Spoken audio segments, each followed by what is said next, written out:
Channel को subscribe करें और बेल आइकॉन प्रेस करें। सहाफ़ी दोस्त मुर्तज़ा अली शाह से बात हो रही थी, जिन्होंने चंद रोज़ कबल 1 अरबपति पाकिस्तानी बिजनेसमैन तनवीर अहमद का इंटरव्यू किया, जिसमें उन्होंने इमरान खान के साथ अडियाला जेल में होने वाली 9 खुफिया मुलाकातों की बात की है। इन मुलाकातों का मकसद इमरान खान और मुक़्तदरा के दरमियान किसी डील की कोशिश करके उसे अंजाम तक पहुंचाना था। अगरचे ये खबर तो सामने आ चुकी थी कि अमेरिकी बिजनेसमैन इस मामले में दोनों तरफ मुलाकातें कर रहे और मामलात बड़ी हद तक आगे बढ़ चुके थे, लेकिन आखिरी मरहले पर बात आगे ना बढ़ सकी। अब तनवीर अहमद के इंटरव्यू से पता चलता है कि 9 मुलाकातों के बावजूद बात आगे क्यों ना बढ़ सकी। तनवीर अहमद का ताल्लुक सियालकोट से है और वो 17-18 साल की उम्र में सिर्फ $20 जेब में डालकर अमेरिका गए और फिर जिस तरह की जिद्दोजहद करके वहां अपना मकाम बनाने में कामयाब हुए, वो अपनी जगह एक बड़ी कहानी है। लाखों पाकिस्तानी बैरून मुल्क अच्छा खासा कमा रहे हैं, लेकिन बहुत कम लोगों का हौसला होता है कि अपने वतन पर कुछ खर्च करें। कुछ पाकिस्तानी इनफरादी तौर पर अपने अपने इलाकों में फलाही काम करते रहते हैं। ताहम तनवीर अहमद ने एक पाकिस्तानी यूनिवर्सिटी को $9 मिलियन का अतिया दिया, जो आज के हिसाब से 2.5 अरब रुपए बनते हैं। खैर, तनवीर अहमद ने कोशिश की कि किसी तरह पाकिस्तान में जारी सियासी कशमकश को ख़त्म किया जाए, इमरान खान किसी तरह जेल से बाहर आ जाएं, और यूं मुलाकातों का सिलसिला शुरू हुआ। अलीमा खान ने कराई थी। उन्होंने ही अदालत से हुक्म लिया था कि तनवीर अहमद की इमरान खान से मुलाकात कराई जाए। अब सवाल ये पैदा होता है कि अगर तनवीर अहमद की अदालत के हुक्म पर इमरान खान से मुलाकात कराई गई तो फिर वो मुक़्तदरा के लिए कितने अहम थे। अगर मुक़्तदरा ने उन्हें खुद इमरान खान से नहीं मिलवाया तो फिर तनवीर अहमद कोई बड़ा ब्रेक थ्रू नहीं कर सकते थे। लेकिन लगता है इस सारे मामले को लीगल दिखाने के लिए अदालत की इजाज़त ली गई, ताकि कल कलां कोई खबर सामने आए तो ये न समझा जाए कि मुक़्तदरा खुद अपना बंदा सामने लाई थी जो इमरान खान से मुलाकातें कर रहा था। इन 9 मुलाकातों, जो बताया जाता है 2-2 घंटे तक चलती थीं, से अंदाज़ा होता है कि बातचीत काफ़ी आगे बढ़ चुकी थी। इमरान खान और मुक़्तदरा ने कुछ इक़दामात करने थे। अगरचे इमरान खान पर भरोसा कम था, लिहाजा उन्हें कहा गया कि वो पहले अपनी सोशल मीडिया पर जारी गाली गलूच और दीगर मुहिमों को रोकें, और खान साहब इस पर भी राज़ी थे। लेकिन इस दौरान किसी ने इमरान खान को कहा कि आपको ये सब करने की ज़रूरत नहीं है। बुशरा बेगम और अली अमीन गंडापुर अपने अपने सरों पर कफन बांधकर पूरा 5 लाख बंदा खैबर पख्तूनख्वा से अपने साथ ला रहे हैं।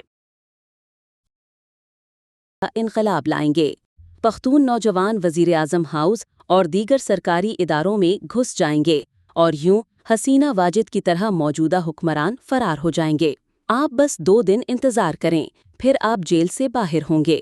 यूं इमरान खान ने 9 मुलाकातों के बाद 5 लाख इनकलाबियों पर भरोसा कर लिया। फिर जो कुछ हुआ वो हम सब जानते हैं। इनमें से 2-3 हज़ार गिरफ्तार हो गए और अभी तक जमानतों पर हैं या जेलें भुगत रही हैं। बुशरा साहिबा, जो इमरान खान को जेल से रिहा कराने आई थीं, खुद जेल पहुंच चुकी हैं। पता चला है कि इमरान खान ने अली अमीन गंडापुर को जेल में मुलाकात में सख्त डांटा है और कहा है कि बुशरा बीबी को दोबारा अडियाला जेल भिजवाने में तुम्हारा हाथ है। इस बात की तस्दीक शेर अफजल मुरव्वत ने की है और अली अमीन गंडापुर इस बात पर बहुत नालांखे कि इमरान खान ने उन पर ये इल्ज़ाम लगाया। ऐनी शाहिद हूँ, जब 10 सितंबर 2007 को नवाज शरीफ लंदन से जलावतनी ख़त्म करके इस्लामाबाद के लिए रवाना हो रहे थे, तो मैंने खुद कानों से सुना कि एक साहब नवाज शरीफ को हीथ्रो एयरपोर्ट पर कह रहे थे कि मियाँ साहब, आपका इस्तकबाल ऐसे होगा जैसे ईरान में खुमैनी का हुआ था।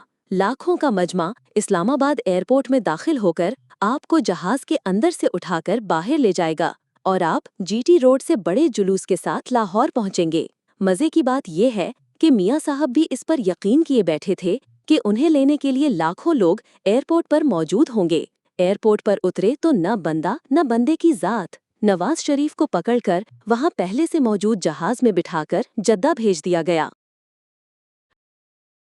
कहानी सुन लें। 2004 में वो भी दुबई से वतन वापस लौटकर इनकलाब लाना चाह रहे थे। पूरे सिंध और पंजाब से पीपीपी के काफले और जियाले मंगवाए गए। आसिफ जरदारी की परवेज मुशर्रफ और कुछ दीगर जर्नलों से खुफिया बातचीत चल रही थी। जरदारी साहब ने बेनज़ीर भुट्टो को कायल कर लिया था कि वो उनसे बेहतर डील मेकर हैं।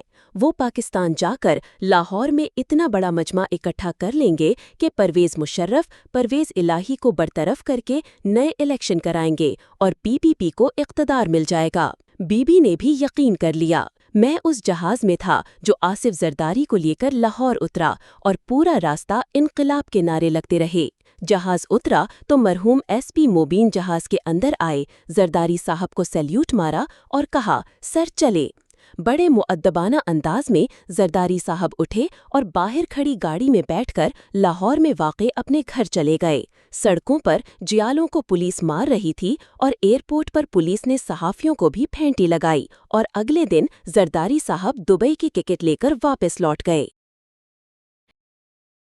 पाकिस्तान में ला रहे थे। इस्तीफा देने के बाद वो पाकिस्तान छोड़कर दुबई शिफ्ट हो गए, लेकिन सियासी सरगर्मियां जारी रहीं। वो क्या कहते हैं, छुट्टी नहीं मुंह से ये काफिर लगी हुई। वही सियासत का हाल है कि एक दफ़ा चस्का पड़ गया तो फिर कभी ख़त्म नहीं होता। यही परवेज़ मुशर्रफ का हाल था। उनके फेसबुक अकाउंट पर 10 लाख फॉलोअर्स थे। पाकिस्तान से भी कुछ पुराने सियासतदान उनसे दुबई में मिलने जाते थे और सब यही कहानियां सुनाते थे कि साहब, पाकिस्तान के लोग आपको मिस करते हैं, वो आपका इंतज़ार कर रहे हैं कि आप वापस आएं और उन्हें लीड करें। अपनी मकबूलियत का अंदाज़ा लगाएं कि 10 लाख बंदा आपको फॉलो करता है। आपके इशारे की देर है, फिर आप देखें क्या होता है। और उन्होंने फेसबुक फॉलोअर्स को अपनी मकबूलियत का सबूत समझ लिया और एक दिन ऐलान कर दिया कि वो कराची लैंड करेंगे। अच्छा खासा पैसा खर्च किया गया। उस वक्त की मुक्तदिरा ने मंतर तरल्ला किया कि आप वापस ना आएं, लेकिन जनरल मुशर्रफ भी मकबूलियत के घोड़े पर सवार थे और इन्हें फेसबुक के 10 लाख फॉलोअर्स नजर आ रहे थे। यूं दुबई में अच्छी खासी जिंदगी छोड़कर कराची आ गए। वो अभी एयरपोर्ट के अंदर ही थे और इंतजार कर रहे थे कि बाहर 10 लाख का मजमा और उनका फैन क्लब नारे मार रहा होगा। फिर पता चला कि बाहर 200-300 बंदे भी नहीं हैं और वो भी ज्यादातर वो हैं जिन्हें कुछ दे दिलाकर लाया गया था। अफसुर्दा और दिल बर्दाश्ता मुशर्रफ अगली फ्लाइट से दुबई लौट गए। ये था फेसबुक इनकलाब का अफसोसनाक अंजाम। होगी। मज़ीद ऐसी वीडियोस के लिए इस चैनल को सब्सक्राइब करें। शुक्रिया।